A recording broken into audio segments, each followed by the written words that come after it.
Isa pa, theology guards against error.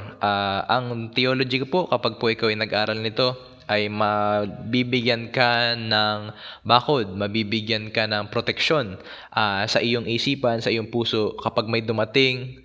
For example, may kumatok sa inyo at nagtuturo na, oops, ang Diyos ho ay may bago na ngayon, Diyos Ina.